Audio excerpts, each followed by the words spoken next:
Contractor கையில விலங்கு போட்டு கூட்டிட்டு வந்திருக்கீங்க, என்னாச்சு? கேண்டீன் திறப்பு விழாவை ஆரம்பிக்க உங்களுக்காக வெயிட் பண்ணிக்கிட்டு இருந்தோம். அப்ப புது கட்டடம் இடிஞ்சு விழுந்துருச்சு.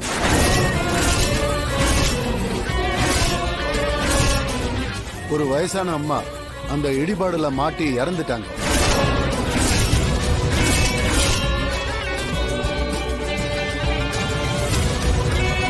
என்ன சொல்றீங்க சார்? என்னன்னு சொல்றது, அந்த கட்டிடம் இடிஞ்சு விழ நீங்க 2 பேரும் தான் காரணம்னு உங்க 2 பேர் மேல பெரிய கம்ப்ளைண்ட் வந்திருக்கு.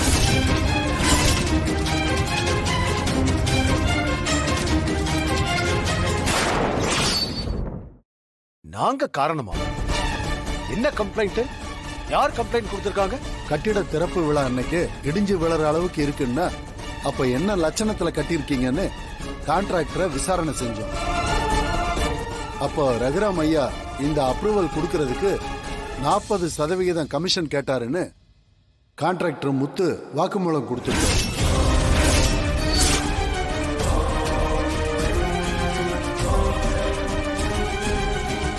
மணல், சிமெண்ட், கம்பி எல்லாம் நீங்க சொன்ன இடத்துல தான் வாங்கணும்னு, அதனாலதான் பில்டிங் இடிஞ்சு விழுந்துருச்சுன்னு முத்து சொல்லியிருக்காரு.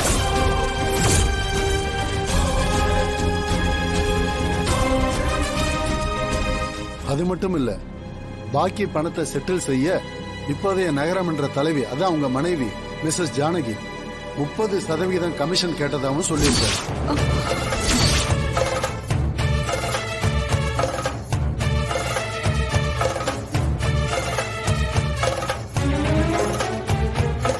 இல்ல சார், இது கண்டிப்பா எங்களை மாற்றத்துக்கு யாரோ வேணும்னே பண்ண சூழ்ச்சி. இது நானோ என் மனைவியோ அப்படிப்பட்டவங்க கிடையாது சார். ரகுராமையாவை பத்தியும் ஜானகி அம்மாவை பத்தியும் உங்களுக்கு தெரியாதா என்ன? இத்தனை வருஷமா ரகுராமையா இந்த ஊருக்கு தலைவரா இருந்திருக்காரு. இப்படி ஒரு குற்றச்சாட்டு இதுவரைக்கும் இவர் மேல வந்ததே இல்லை. ரகுராமையாவை நாங்க எல்லாரும் நேர்மையின் மறு உருவமா நினைக்கிறோம். இங்க பாருங்க, எனக்கும் அவங்கள பத்தி நல்லாவே தெரியும். நான் ஒன்னும் வேணும்னு அவங்க மேல அவதூறு போடல. இந்த கான்ட்ராக்டர் சொன்ன வாக்குமூலத்தை அடிப்படையா வச்சுதான் இவங்க வீட்டை இன்ஸ்பெக்டர் வச்சு சோதனை போட்டோம்.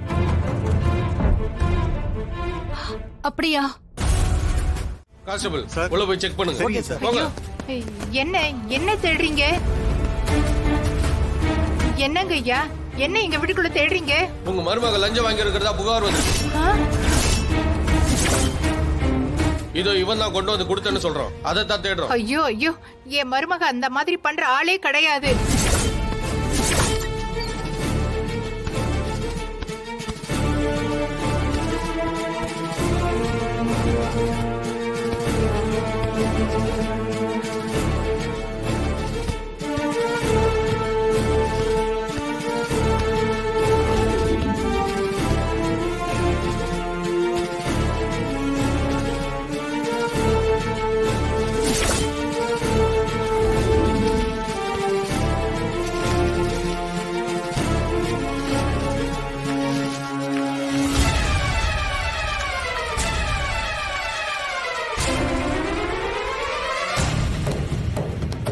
சார் சார், இங்க பாருங்க சார், தங்க கட்டிங்கள.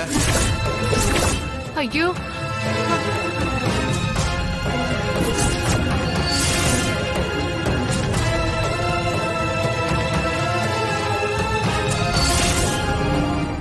என்னது இது? அன்னைக்கு இவரு பணம் தானே கொடுத்துட்டு போனாரு, எப்படி தங்க கட்டியா மாறுச்சு? டேய், இதானே நீ கொடுத்தது? ஆமாங்க ஐயா, ஜானகி அம்மா இதை எடுத்து கவருக்குள்ள வச்சு உள்ள கொண்டு போயிட்டாங்க ஐயா.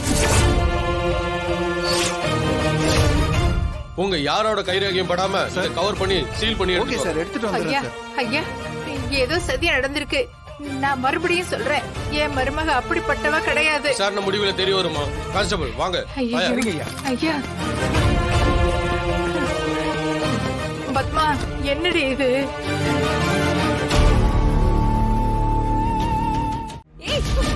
கலெக்டர் சார், எந்த புத்துக்குள்ள எந்த பாம்பு இருக்குன்னு சொல்ல முடியாது. அப்படிதான் இதோ இவங்க 2 பேரும்.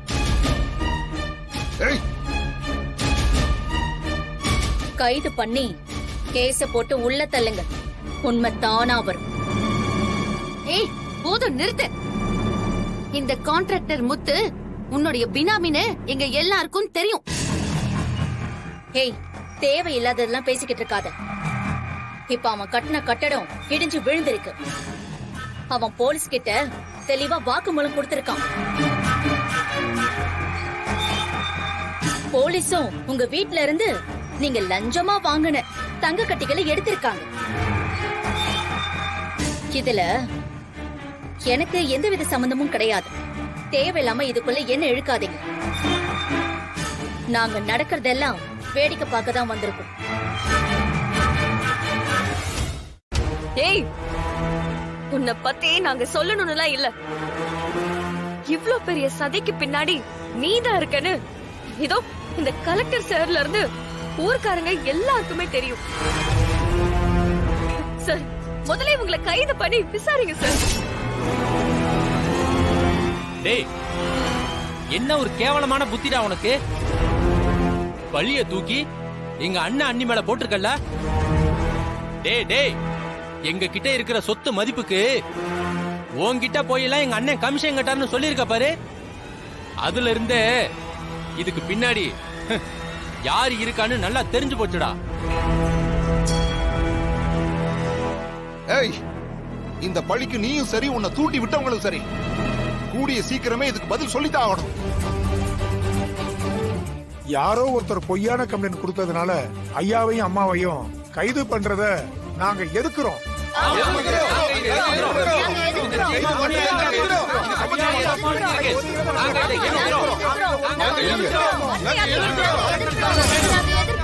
கொஞ்சம் எல்லாரும் அமைதியா இருங்க. இங்க எல்லாமே சட்டத்தின் அடிப்படையில தான் நடக்குது. ரகுராமையா, நீங்க தான் ஊர்க்காரங்களுக்கு எடுத்து சொல்லி புரிய வைக்கணும். இங்க எந்தவித ஆர்ப்பாட்டமும் கலவரமும் நடக்க கூடாது. நீங்க சொல்லுங்க.